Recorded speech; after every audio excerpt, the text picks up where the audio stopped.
UP में cyber crime को कम करने के लिए योगी सरकार लगातार काम कर रही है। इसी को ध्यान में रखते हुए सीएम योगी ने साइबर थानों का शुभारंभ किया। यूपी ऐसा पहला राज्य बन गया है जहां प्रदेश के 75 जिलों में साइबर थानों की स्थापना की गई है। प्रदेश में पहले ही 18 साइबर थाने चल रहे हैं। बीते दिनों सीएम योगी ने 57 थानों का शुभारंभ किया और यूपी के सभी 75 जनपदों के 75 साइबर थानों का शुभारंभ, जिनमें 18 को हम पहले प्रारंभ कर चुके थे, शेष 57 का शुभारंभ किया जा रहा है। केंद्रीय मंत्री स्मृति ईरानी इन दिनों अपने संसदीय क्षेत्र अमेठी के दौरे पर हैं। इसी कड़ी में स्मृति ईरानी ने कस्तूरबा गांधी आवासीय विद्यालय में बनाई गई LF स्टूडियो कंपनी का उद्घाटन किया।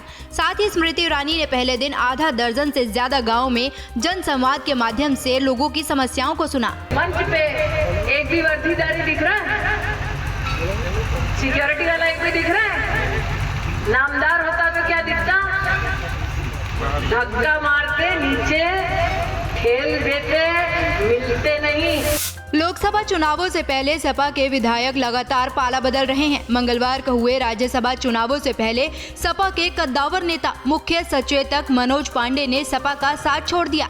इसी कड़ी में यूपी में पूर्वांचल से कद्दावर किसान नेता और पूर्व मंत्री राधेश्याम भी जल्द ही सपा का साथ छोड़ सकते हैं और राधेश्याम सपा की कार्यशैली से नाराज चल रहे हैं। लगातार 32 साल से हम समाजवादी पार्टी में हैं और पूर्वांचल में किसानों की लड़ाई चाहे जिसकी भी सरकार रही हो, किसान हित में मैं लड़ा हूं और आगे भी लड़ता रहूंगा।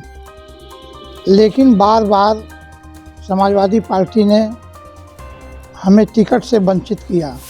समाजवादी पार्टी की मासिक बैठक में पहली बार सपा दफ्तर पहुंची पूर्व सांसद उषा वर्मा का कार्यकर्ताओं ने विरोध किया। बैठक शुरू होने से पहले पार्टी के जिला अध्यक्ष और सपा कार्यकर्ताओं ने पूर्व सांसद उषा वर्मा के खिलाफ नारेबाजी की। कुछ देर हंगामे के बाद कार्यकर्ताओं को शांत करवाया गया। जैसे आर्मी में लोग देखे होंगे, आप रिहर्सल कराया जाता है, पुलिस में भी रिहर्सल कराया जाता है, तो हम रिहर्सल में रहते हैं। हम अपनी ऊर्जा को बिल्कुल तैयार रखते हैं। इसलिए कुछ थोड़ी बहुत कासुनी परिवार में होती रहती है, लेकिन कोई ऐसी कासुनी नहीं हुई जिसपे किसी तरीके से कोई बात नहीं। अक्सर अपने बयानों को लेकर सुर्खियों में बने रहने वाले सपा के पूर्व विधायक हाजी जमीरुल्लाह खान ने एक बार फिर विवादित बयान दे दिया है। इस बार उन्होंने यमराज को बीजेपी का एजेंट बता दिया। जमीरुल्लाह खान ने बीजेपी पर निशाना साधते हुए कहा, यमराज ने भी बीजेपी ज्वाइन कर ली है। मुझे तो ऐसा लगता है जैसे कि मलकुल मौत ने भी भाजपा ज्वाइन कर ली है, यमराज ने भी भाजपा ज्वाइन कर ली है। अब देखिए आप, मलकुल मौत उनको ले गई कल। राज्यसभा चुनाव में सपा को झटका देने वाले बागी विधायक राकेश प्रताप सिंह ने सपा पर बड़ा हमला बोला है। राकेश प्रताप सिंह ने रायबरेली दौरे के दौरान कहा कि सपा में मेहनत करने वाले कार्यकर्ताओं को तवज्जो नहीं मिलती है। उन्होंने अखिलेश यादव से सवाल करते हुए पूछा, वो ये बताएं, सपा ने जयंत चौधरी, कपिल सिब्बल को राज्यसभा भेजने के लिए मेहनत की थी।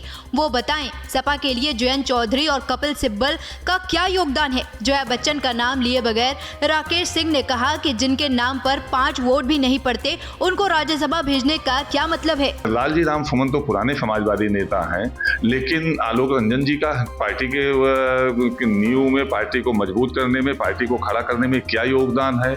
और 5 बार से जिसको राज्यसभा का सदस्य बनाया जा रहा है, जिसके नाम पे 5 वोट पूरे उत्तर प्रदेश में नहीं बढ़ता है, उसको पार्टी के ना किसी में कार्यक्रम में देखता हूँ, ना आंदोलनों में देखता हूँ, ना पार्टी के लिए कभी कहीं लड़ाई लड़ते देखता हूँ, ना पार्टी के कार्यकर्ता को की मदद करते देखता हूँ। तो अगर ऐसे लोगों का चयन तो समाजवादी पार्टी तय करे। सपा से अलग होने के बाद सुबह सपा के राष्ट्रीय अध्यक्ष ओपी राजभर लगातार सपा को घेरते नजर आते हैं। इसी कड़ी में ओपी राजभर ने फिर से एक बार अखिलेश को घेरा है और अखिलेश यादव पर पिछड़ों, दलितों और मुसलमानों को धोखा देने का आरोप लगाया है। वो स्वतंत्र एजेंसी है सीबीआई, और खनन मामले में जब सीबीआई जांच कर रही थी तो उसमें अखिलेश जी का नाम आया हुआ है। ये बात आप लोगों के चैनल पे भी चल चुका है, पूरा देश जान चुका है। सीबीआई अपना काम कर रही है। सपा अध्यक्ष अखिलेश यादव को सीबीआई ने 28 फरवरी को अवैध खनन मामले में बतौर गवाह पेश होने का नोटिस भेजा था। अखिलेश को 29 फरवरी को पेश होना था, मगर वो पेशी पर नहीं पहुंचे। ऐसे में सपा अध्यक्ष अखिलेश ने आरोप लगाया है कि चुनाव की वजह से उन्हें परेशान किया जा रहा है। जब भी चुनाव आता है तो उन्हें नोटिस भेज दिया जाता है। अखिलेश यादव को सीबीआई का समन मिलने पर अनिल राजभर ने प्रतिक्रिया दी है और अखिलेश यादव को घेरा है। उन्होंने कहा कि अखिलेश अगर बेगुनाह हैं तो वो कोर्ट में सबूत पेश करें। बहुत पुराना प्रकरण है, पूरा उत्तर प्रदेश इस बात को जानता है। और वो अगर दूध के धुले नहीं हैं तो उनको सामना करना पड़ेगा। आगरा के एक मुस्लिम कलाकार ने कबाड़ से भगवान राम के मंदिर का मॉडल तैयार किया।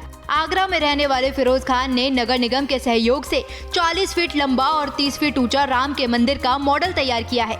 ये मॉडल पूरे तरीके से कबाड़ के सामान से तैयार किया गया है। यह काफी बड़ी मात्रा में शहर भर से अतिक्रमण का स्क्रैप इकट्ठा हो जाता है, उसको बेचकर कुछ पैसा ना कमा के उसे रिसाइकलिंग की ओर मतलब ध्यान दे रही है। भगवान श्री राम का मंदिर का अयोध्या का एक मॉडल तैयार कर रहा हूँ। पीलीभीत में 137 साल पुराने राजघराने के महल को अलग पहचान मिलने वाली है। अब इसे पर्यटन की दृष्टि से नया रूप मिलने जा रहा है। पर्यटन विभाग की ओर से इसे हेरिटेज होटल में तब्दील किया जाएगा, जो पीलीभीत में एक विशेष आकर्षण का केंद्र बनेगा। चित्रकूट के मानिकपुर के जंगल में बने खम्बेसुर आश्रम में बैठे साधु ने जड़ी बूटी की सहायता से कुछ ऐसा कर दिया जो होना नामुमकिन था। जी हाँ, जड़ी बूटी की सहायता से साधु ने बीपी और शुगर जैसी खतरनाक बीमारी पर काबू पाने के लिए दवाई बनाई, जिससे बीपी और शुगर जैसी लाइलाज बीमारी ठीक हो जाती है। ये जड़ी बूटियाँ खाने की जगह बांधी जाती हैं।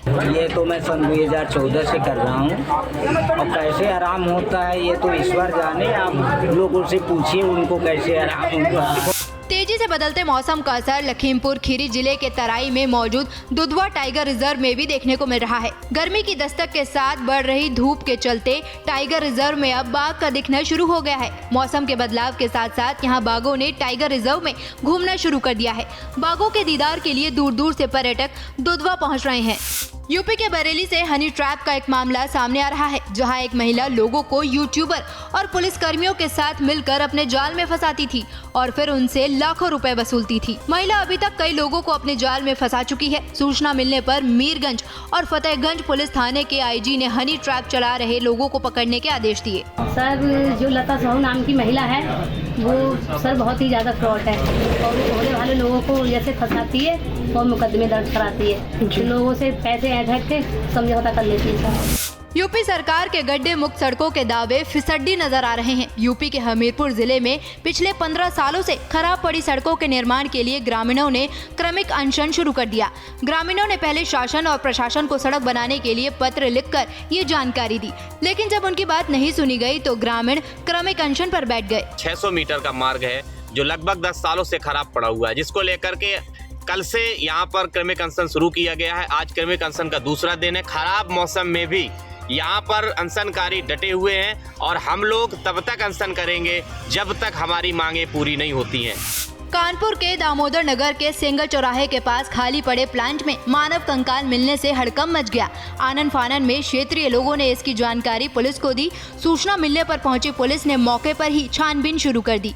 पुलिस इस बात का पता लगा रही है कि ये मानव कंकाल किसका है और किसने यहाँ फेंका। दामोदर नगर में एक खाली प्लॉट में कुछ नर कंकाल के अवशेष चले हैं, जिसमें स्थानीय पुलिस मौके पर आ गई है। FSL को बुला लिया गया है। यहाँ स्थानीय लोगों से बात करने पर पता चला है कि ये पहले यहाँ पर नहीं था। ऐसा लग रहा है कि यहाँ पर कोई फेंक कर इसे गया है। जल्द ही इस घटना का अनावरण स्थानीय पुलिस के द्वारा किया जाएगा। सड़क दुर्घटना के दौरान मरीजों को अस्पताल पहुंचाने के लिए कोई आगे नहीं आता। ऐसी ही घटनाओं को देखते हुए मेरठ में सरकार ने इसका समाधान निकाला है। मेरठ को 4 एडवांस लाइफ सपोर्ट एम्बुलेंस की सौगात मिली है। Advance life time support ambulance यानी चलता फिरता अस्पताल है, जिसमें ICU से लेकर वेंटिलेटर और इलाज की सुविधाएं मौजूद हैं। घायल मरीज को अस्पताल पहुँचाने तक इस एम्बुलेंस में ही पूरा ट्रीटमेंट मिलेगा। उत्तर प्रदेश की हर खबर से अपडेट रहने के लिए श्रेष्ठ यूपी को करें सब्सक्राइब, बेल आइकन दबाएं और देखते रहें श्रेष्ठ यूपी।